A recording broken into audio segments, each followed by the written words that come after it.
Hi everyone, I am Nicolas Poirot, Wojiao Pohaotian. I live in Shanghai for the last about 3 years. So yesterday evening was this greatly expected Beijing Winter Olympics ceremony, and I must say I was surprised, positively surprised. 14 years ago, when I was in those days based in Vietnam, in Hanoi, and I was watching the Beijing Summer Olympics opening, I think like the rest of the world, I was first amazed by how grandiose everything was, the technology, the number of people, the feeling of an achievement, the feeling of pride and of greatness of the Summer Olympics opening ceremony. And this year, I was skiing not long ago in the north of China, in Jilin, in Chiangmai-shan, and getting, into the mood of the Winter Olympics, getting to see what China would showcase regarding this very specific sports, which are winter sports, which have been played in many countries in the world, but usually we see Norwegians or Northern Europe or Eastern Europe, but of course also America, Canada, and my own country, France, but not so many Asian.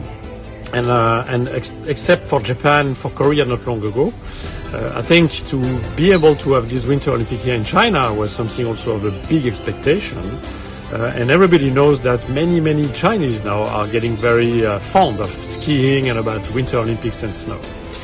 So basically yesterday when watching with my family the Winter Olympics opening ceremony, we were positively surprised. It was full of, I would say, poetry. And I read that in many French papers.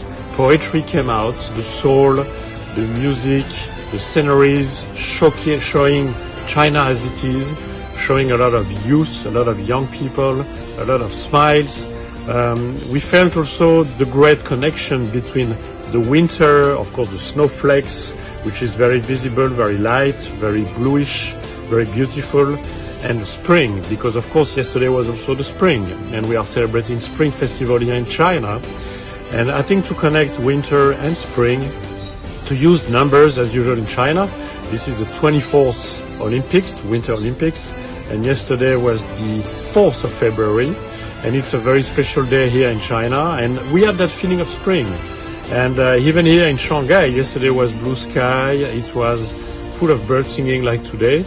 And the ceremony carried that, not only the great vibe and emotion everybody expects from competition in sports, but also some connection about land, about seasons, about culture, and about nature. So watching the ceremony for me was full of emotion again, because we live in China with my family. And again, to see a shorter ceremony, it's still beautiful, still a lot of colors, a lot of fireworks, of course, a lot of amazing screens on the ground showing the technology of China, but technology used to make things beautiful and to make poetry.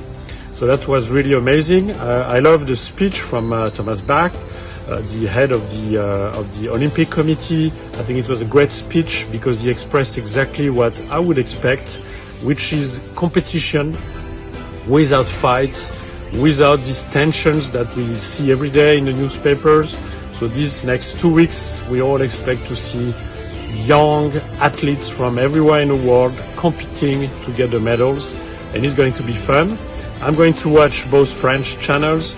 I'm going to watch CCTV5, and I'm going to compare, of course, the different comments and the different angles on the way the Winter Olympics are going to be shown. So yesterday, opening ceremony to me, to my family, was again beautiful, full of emotion, and we really felt something special, unexpected, even of course with the torch at the end in the middle of the snowflake. It was beautiful. Thank you.